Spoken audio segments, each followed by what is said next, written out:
Welcome back, everybody. It's tournament time. Here at Sun Media Group, we're breaking down the upcoming basketball tournament, and we'll start here with the Class A East girls. Kevin, Class A East this year, two good local teams at the top of the brackets this year, and Edward Little at number 2, and Mount Blue, number 3. Mount Blue, let's start there. Been a while since they've been up at number 3 in the brackets. Yeah, I figured Edward Little would be right where they are.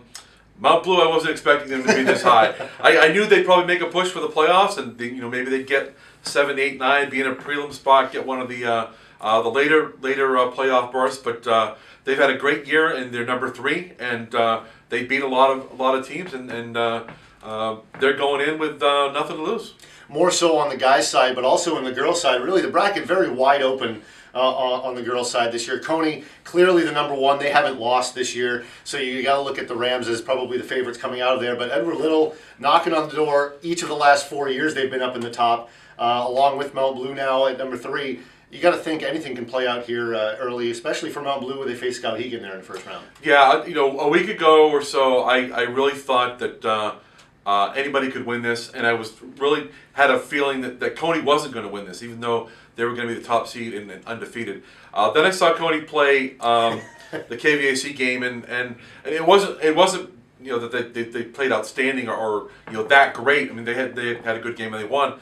But I saw a lot of things that if they played their game, I think they're going to be the better team.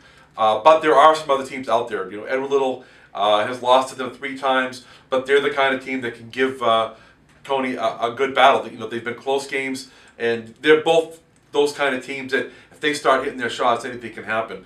Messalowski's another sleeper team out there. They were the first team ever to beat an Eastern 8 number 1 team last year, and they're not that far back this year. They had some injuries in the middle of the year that kind of took their record down a little bit.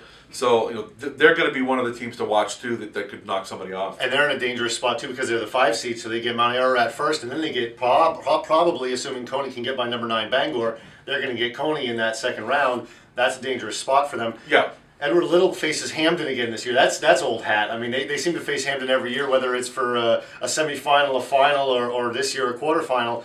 That matchup's going to be fun to watch because it is Edward Little. They're very young still. I mean, we've been talking about this for 2 years, but they're still a very young team facing a Hampden team that's given them troubles on the Augusta floor the last couple of years. I think it'll be interesting because I wonder how much the fact that they've lost to Hampden the last 2 years will play with them mentally. But at the same time, I think this could be a good matchup for Edward Little. Hampden's not a big team. They're not a real strong post play team. They're more guard oriented, and they graduated I think 8 seniors last year. So they're not the team that they were a year ago. They've only got 2 real regulars that were part of the team the last 2 years.